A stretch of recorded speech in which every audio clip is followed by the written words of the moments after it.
Hola compañeros, ¿qué tal están? Nosotros somos alumnos del Tecnológico de Monterrey y el día de hoy hablaremos de los tractos medulares, tanto tractos ascendientes como descendentes.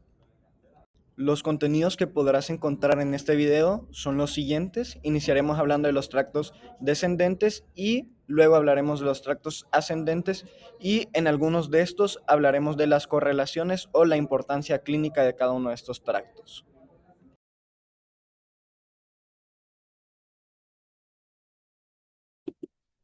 Para empezar, hablaremos un poco acerca de las generalidades del tracto córtico-espinal, pues es importante saber inicialmente que su función principal será encargarse del movimiento voluntario. Este mismo tracto también se puede denominar como un tracto piramidal, el cual se va a dividir en dos subtipos principales, el tracto córtico-espinal lateral y el tracto córtico-espinal anterior. Ambos de estos tractos tienen el mismo origen. Sin embargo, en el lóbulo frontal se originan la mayor cantidad de fibras, las cuales son el 55%, específicamente desde la corteza motora primaria. Por otro lado, el 35% de las fibras nerviosas del tracto córtico-espinal se van a originar del lóbulo parietal, siendo más específicos del área somestésica primaria, conocida como también área de Broca 1, 2 y 3. Vamos a hablar un poquito acerca del recorrido del tracto córtico-espinal y cómo difieren tanto el anterior y el lateral. Como ya se mencionó anteriormente, ambos van a originar de la corteza motora primaria en la circunvolución precentral. Las fibras nerviosas van a comenzar a descender por el tallo cerebral y a la altura de la médula oblongada se van a formar las pirámides medulares. De hecho, de aquí se confiere el nombre de un tracto piramidal. Pero bueno, ese solo es un fun fact.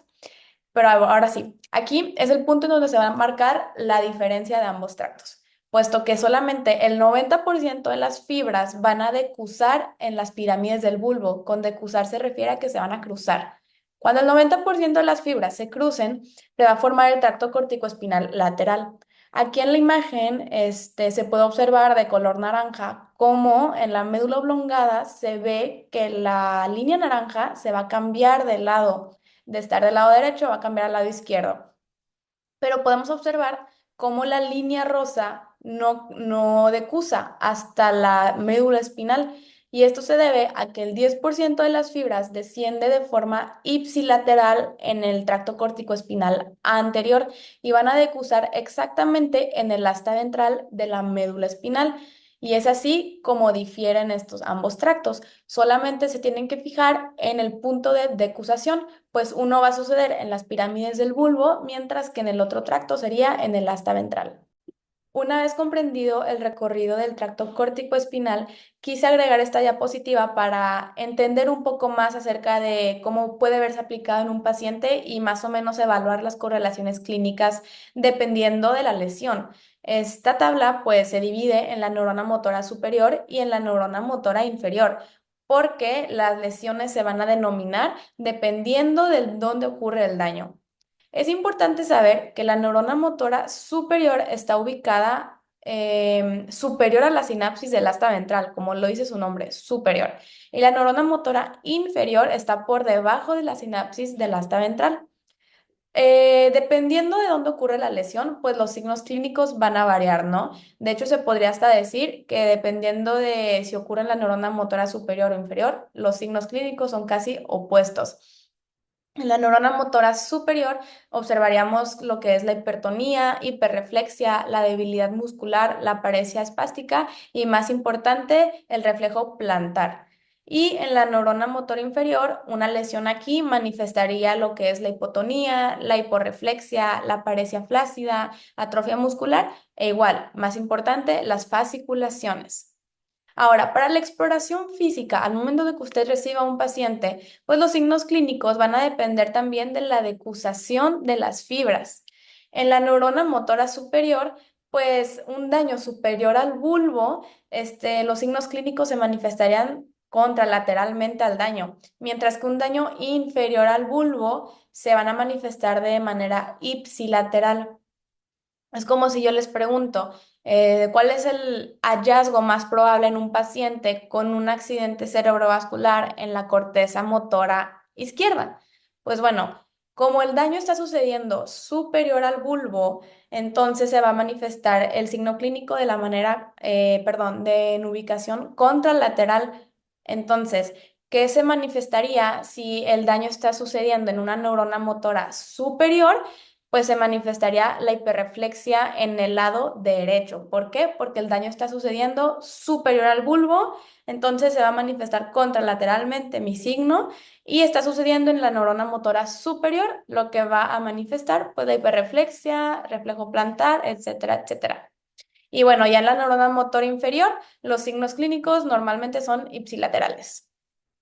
Ahora bien, hablando de los tractos vestíbulo-espinales, estas son una serie de 4 tractos, aunque solo hay 2 principales, siendo el lateral y el medial, los más importantes, los otros 2 siendo el superior y el inferior, que le van a permitir al cuerpo mantener el balance y la postura. Esto se hace mediante la integración de información aferente, tanto el nervio vestibular que proporciona información sobre la aceleración del cuerpo y información aferente del cerebelo que le proporciona información del cerebelo en un canal que va a permitir integrar estos para tener la finalidad de activar los músculos extensores e inhibir los músculos flexores por medio de conexiones entre interneuronas con neuronas motoras alfa y gamma.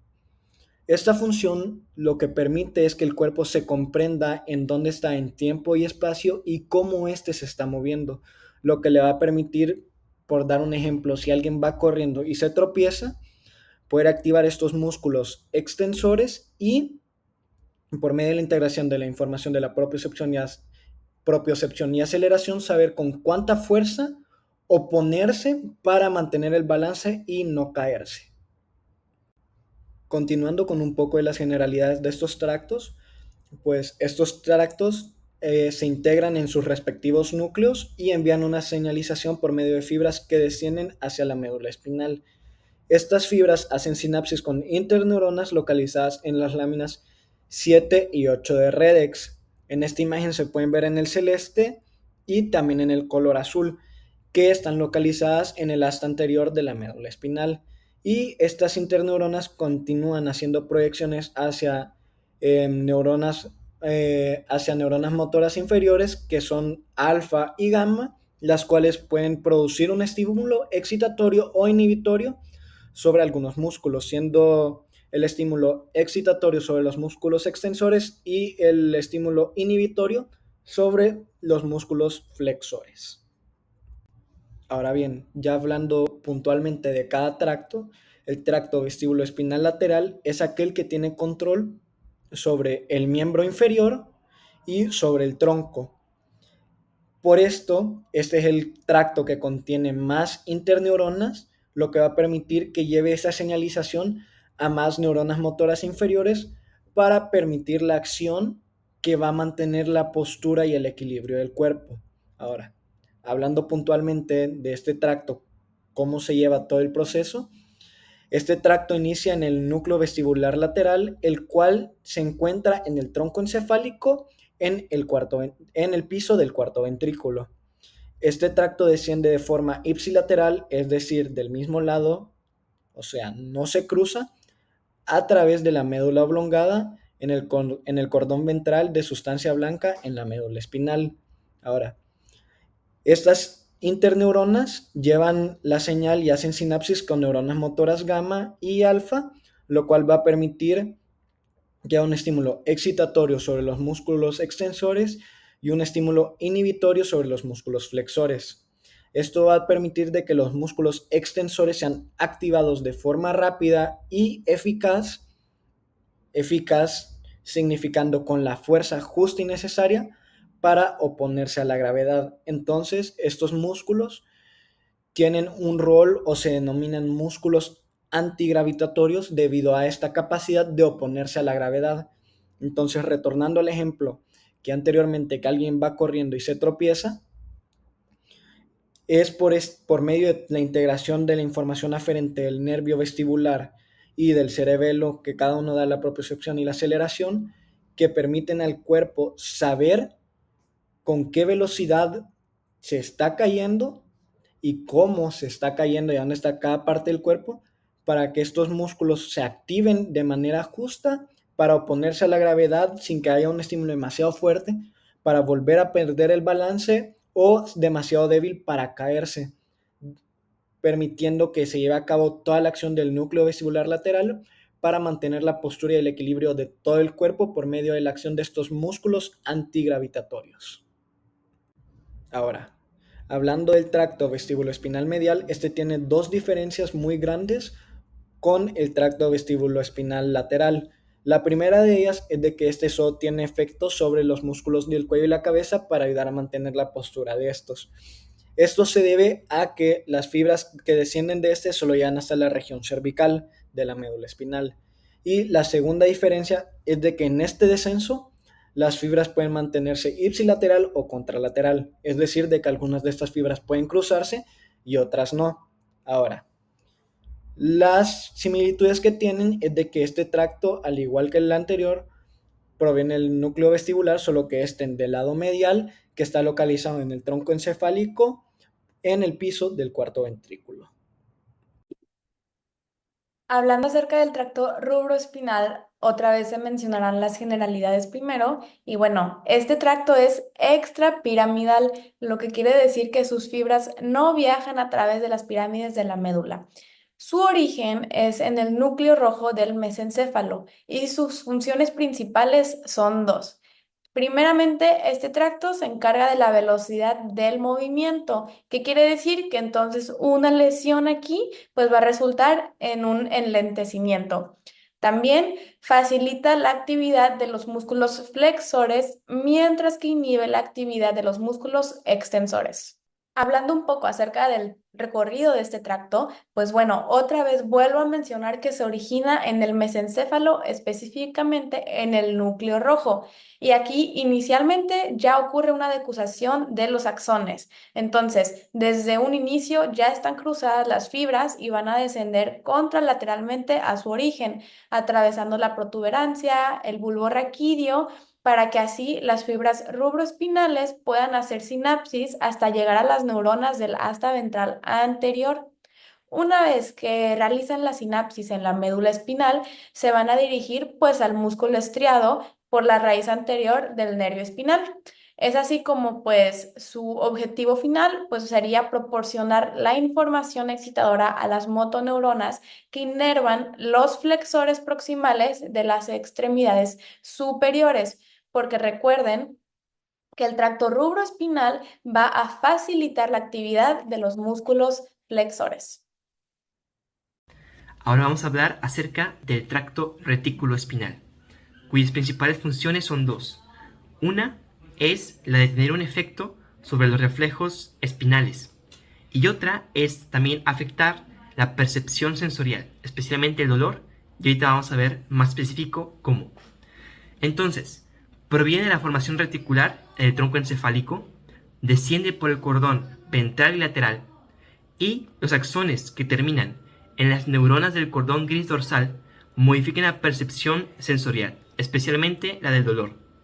Y por otro lado, los axones que terminan en las neuronas del cordón gris ventral tienen un efecto sobre las neuronas motoras gamma y por lo tanto tienen un efecto en los reflejos espinales. En cuanto al sistema autónomo descendente, este tiene origen en el hipotálamo y en el tronco encefálico y desciende a través del tracto reticuloespinal. También se conecta a dos tipos de neuronas preganglionares, las simpáticas que están en el área toracolumbar y las parasimpáticas que están en la región sacra. En la imagen podemos ver la médula dividida en sus dos funciones. La simpática del lado izquierdo se nota el área toracolumbar acompañada del tronco simpático. En sí lo que pueden hacer de la T1 a la T4 inervan todo lo que está en la caja torácica, pulmones, corazón y esófago. De la T5 a la T11 pueden inervar todo lo que está en la región media, como el estómago, la vesícula biliar, el hígado, el páncreas, el vaso, etc. Y finalmente las lumbares, lo que se encarga de todo lo del intestino grueso, el ano, el recto y los órganos sexuales. En cuanto a la parte parasimpática, podemos notar los nervios craneales como el oculomotor y el hipogloso, y también la inervación en cuanto a las glándulas salivales y las lagrimales, al igual que toda la región sacra que inerva principalmente intestinos, pulmones, corazón y el estómago, al igual que el nervio vago. Ahora tenemos el tracto tectoespinal, que es un tracto descendente. Este tracto conecta el mesencéfalo con la médula espinal y pues juega un papel crucial en nuestros reflejos de orientación. Este tracto comienza en el colículo superior, está ubicado en el techo del mesencéfalo. El colículo superior es una región clave para poder procesar estos estímulos visuales y auditivos, lo que nos permite responder rápidamente a lo que vemos o a lo que escuchamos a nuestros alrededores. Desde el colículo, las fibras del tracto tectoespinal cruzan al lado opuesto y descienden por el cordón ventral, que también se llama cordón anterior de la médula espinal. Estas fibras van a continuar hacia abajo hasta la médula espinal cervical, donde van a terminar principalmente en el cordón ventral, en la sustancia gris cervical. Una vez que están aquí, el tracto tectoespinal se conecta con las interneuronas, que a su vez se van a comunicar con las neuronas motoras de los músculos del cuello. Y pues esta conexión lo que nos va a permitir hacer es poder girar la cabeza rápidamente como una respuesta a estímulos visuales auditivos repentinos, lo que nos va a ayudar a enfocar o a atender algún posible peligro o algo que nos llame nuestra atención. Si ese tracto o el colículo superior se llegan a dañar, la persona podrá experimentar dificultad para poder responder rápidamente a estímulos visuales o estímulos auditivos repentinos. Y pues esto puede disminuir la habilidad para que la persona puede girar la cabeza hacia un sonido fuerte o en un movimiento rápido, lo que es algo importante en situaciones de peligro o cuando se necesita enfocar la atención rápidamente. Por ejemplo, en una persona con una lesión traumática en el mesencéfalo o debido a ciertos trastornos neurológicos, la falta de este reflejo puede afectar su capacidad para reaccionar ante ciertos estímulos, lo que podría comprometer su seguridad en el día a día. Ahora, hablando un poco sobre el fascículo longitudinal medial, este es un tracto que viene de los núcleos vestibulares en el tronco del encéfalo. Este tracto permite coordinar los movimientos de la cabeza y de los ojos, permitiendo fijar la mirada. Este, en su descenso, cursa cercano al tracto tectoespinal y eventualmente se mezcla con este. Algunas de sus fibras descienden dentro de la médula espinal cervical para concluir en interneuronas grises ventrales y en el descenso, estas llegan hasta segmentos cervicales de la médula. Y la función de este es permitir la comunicación de ambos ojos, específicamente sobre los pares craneales 3, siendo el oculomotor o motor ocular común, el 4 siendo el patético o el troclear, y el 6 siendo el abducens o el ocular externo. Ahora, como mencioné anteriormente, el fascículo longitudinal medial es una serie de circuitos que permiten que el cuerpo fije la mirada de ambos ojos en un punto, lo que permite tener una sensación de profundidad. Esto funciona aun cuando el cuerpo y la cabeza están en movimiento, lo que es crucial para el llevarse a actividades del día a día.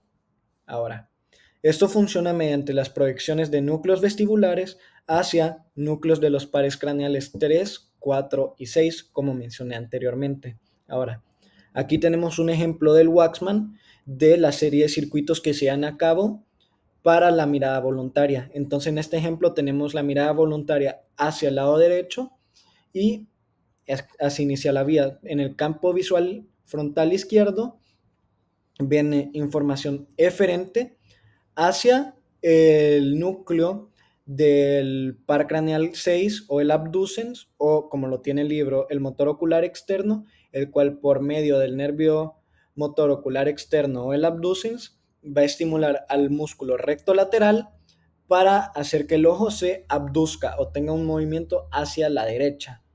Ahora, este estímulo también va a hacer sinapsis y va a estimular al fascículo longitudinal medial, el cual enviará información eferente hacia el núcleo del par craneal 3, siendo el oculomotor, o como lo tiene el libro, el motor ocular común, que enviará por medio de su proyección nerviosa del nervio oculomotor o nervio motor ocular común, lo tiene el libro, sobre el músculo recto interno del ojo izquierdo, lo que va a hacer de que éste mueva la mirada hacia la derecha.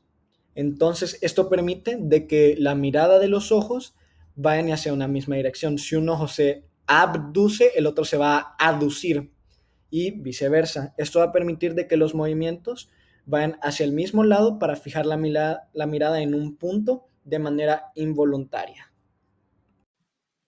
Ahora, en la segunda parte de nuestra presentación, tenemos los tractos ascendentes, que estas son vías nerviosas que llevan información sensorial desde el cuerpo hacia el cerebro. Bueno, aquí tenemos los tractos del cordón dorsal. Estos forman parte del sistema lemnisco medial y pues este se encarga de transmitir información sensorial clave, como el tacto fino, la vibración, la discriminación de dos puntos y la propiocepción. Este sistema se va a dividir en dos fascículos principales. Tenemos el fascículo grácil y el fascículo cuneiforme. El fascículo grácil es medial.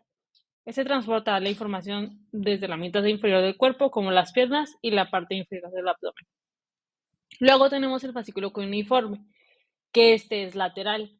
Este lleva la información de la mitad superior del cuerpo, como las manos, los brazos, el cuello y la parte superior del tronco. Ahora tenemos el recorrido de los tractos del cordón dorsal. Las fibras sensoriales entran en la médula espinal a través de la raíz posterior del nervio espinal. Luego ascienden por la médula. Ascienden o por el fascículo grácil o por el fascículo cuneiforme, que ya habíamos hablado de que el fascículo grácil transportaba la información de las extremidades inferiores y el abdomen inferior, y el fascículo cuneiforme llevaba la información de las extremidades superiores y la parte superior del tronco. Estas fibras llegan al bulbo raquídeo, donde hacen sinapsis en los núcleos grácil y cuneiforme. Las fibras del segundo orden se cruzan al lado opuesto en un proceso llamado decusación. Después ascienden a través del lemnisco medial hasta el tálamo, donde van a hacer sinapsis en el núcleo ventral posterolateral, o VPL. Ya en el tálamo, la información se va a proyectar hacia la corteza somatosensorial en el lóbulo parietal del cerebro, permitiéndonos percibir y procesar estas sensaciones. Por ejemplo, si hay un daño en el fascículo grácil o un daño en el fascículo cuneiforme, el paciente podría experimentar pérdida de la capacidad para percibir la vibración o el tacto fino y dificultad para reconocer la posición de sus extremidades sin mirarlas, lo que se conoce como ataxia sensorial. Esta pérdida de propiocepción puede llevar a una marcha inestable, ya que la persona no puede sentir la posición de sus pies, lo que afecta su equilibrio. En el caso de lesiones en el bulbo raquídeo o en los tractos del cordón dorsal a nivel de la médula espinal, el paciente podría tener dificultades para distinguir dos puntos cercanos de la piel, lo que se denomina como discriminación de dos puntos deficiente. Ahora tenemos el tracto espinotalámico, pero es muy importante saber que su principal función es la de transmitir señales de dolor y temperatura. Antes de empezar de hablar con los tractos espinotalámicos, es importante conocer el fascículo dorsolateral o tracto de Lissauer. Lo que hace es que sus axones sensoriales envían señales de nocicepción o dolor intenso, temperatura y tacto grueso, e ingresan a la médula por la raíz dorsal. Después, establecen sinapsis con las neuronas del cordón dorsal, especialmente en las láminas 1, 2 y 5. Ahora sí, las fibras se decusan y ascienden por el tracto espinotalámico o sistema ventrolateral o anterior. Ahora, recordamos que los tractos espinotalámicos dan o envían las señales de dolor y temperatura, y que tanto los tractos espinotalámicos como los del sistema del cordón dorsal tienen una organización somatotrópica. Quiere decir que, por ejemplo, las señales enviadas de la percepción del cuello se envían medialmente en la médula espinal, mientras que las de la pierna se envían lateralmente, en el caso de los tractos espinotalámicos, como se ve en la imagen. Tras ramificarse en la formación reticular, los axones se proyectan hacia el tálamo, al núcleo ventropostolateral e intralaminar, como están señalados en la imagen. Ahí, neuronas de tercer orden envían la información a la corteza somatosensorial. Las correlaciones clínicas van a depender de en dónde se decusan las neuronas de segundo orden. Por ejemplo, el sistema del cordón dorsal, que ya se explicó anteriormente, tiene una decusación en el bulbo raquídeo. Cuando ésta se decusa, se llaman fibras arqueadas internas. Sin embargo, los tractos espinotalámicos tienen una decusación en la médula espinal. ¿Esto qué significa? Que una lesión en el cerebro o tronco va a significar una pérdida de sensaciones del lado contralateral a la lesión. Esto debido a que dicha decusación ya ocurrió. Sin embargo, en una lesión de médula espinal, la vía de dolor y temperatura va a estar del lado contralateral, dado a que ésta se decusa en la médula espinal, y el tacto y posición va a estar del lado ipsilateral, dado a que la decusación que ocurre en el bulbo raquídeo no se ha dado. En la vía espino-reticular es muy importante por la transmisión del dolor crónico y profundo, es decir, por ejemplo, de órganos internos que tienen una enfermedad crónica. Ahora, recorren la porción ventrolateral de la médula espinal, inician en la médula y terminan en la formación reticular. Es muy importante que no se decusan. Terminan del mismo lado por el cual entraron a la médula espinal. Bueno, en el caso de las vías espinocerebelosas vamos a tener dos. Primero vamos a tener la dorsal, la cual, como pueden ver en la imagen, cuenta primero con estas fibras aferentes de músculo y piel para la entrada, que van a ser información de usos musculares, órganos tendinosos de Golgi y también receptores de tacto y presión. Y van a ingresar pues claramente a la médula espinal, ya sea pues de brazos, de piernas, de estas extremidades. Y van a entrar normalmente en el punto de raíces dorsales de entre T1 y L2. Entonces, como un dato muy relevante de esta espinocerebelosa dorsal va a ser que esta sinapsis con las neuronas de segundo nivel va a suceder en el núcleo dorsal, también conocido como la columna de Clark. Entonces siento que esto es como un dato, un key point para motivos de examen o para entender un poquito mejor esta vía. Cabe aclarar que la ruta de esta sería del lado ipsilateral de la médula espinal, o sea, del lado en el que sucedió esta obtención de información, de ese mismo lado va a subir hasta la corteza paleocerebelosa en el cerebelo a través del pedúnculo cerebeloso inferior, lo cual también es un dato relevante. Y bueno, pasando a la espinocerebelosa, pero de esta parte, la ventral, vamos a también tener algo similar, que va a ser pues, un sistema que está implicado claramente en el control del movimiento, igual que la dorsal, pero en este caso la sinapsis de neuronas de segundo orden no va a suceder en este núcleo dorsal que se mencionó antes, sino en las láminas 5, 6 y 7 de los segmentos sacrales, bueno, sacros y lumbares en la médula espinal. Cabe aclarar también que muchas veces a este, en vez de decir espinocerebelosa ventral, se le conoce como de doble cruce. Esto es debido a que al entrar, o sea, muy comúnmente estos axones de las neuronas de segundo orden se están cruzando, entonces sería un doble cruce. Por así simplificarlo, al entrar y un segundo cruce al punto del cerebelo. También, pues debido a este motivo, pues es muy difícil localizar lesiones en médula espinal a partir de la utilización de esta vía. Es también importante o de relevancia el hecho de que al momento, otra cosa en la que varía, es que al momento de llegar a la paleocorteza cerebelosa, igual que la dorsal, en este caso lo que va a hacer es pasar por el pedúnculo cerebeloso superior, no por el inferior como en el caso de la dorsal. Bueno, y en esta diapositiva lo que queremos hacer es diferenciar o o sea, tener en cuenta cuáles son las diferencias y cuál es lo similar, ya que ambos son para mecanismos de movimiento y posición, pero en el caso de la dorsal vamos a ver unas cosas que no vemos en la ventral. Por ejemplo, este núcleo dorsal conocido como cordón de Clark para las neuronas de segundo orden, para su sinapsis, y el hecho de que para llegar a la paleocorteza cerebelosa se utiliza este pedúnculo cerebeloso inferior, mientras que en la inferior, en la ventral, una disculpa, vamos a ver que esta sinapsis de neuronas de segundo orden se va a hacer en las láminas 5, 6 y 7. Y para llegar a la paleocorteza cerebelosa se va a utilizar el pedúnculo cerebeloso superior. Estas serían las dos principales diferencias.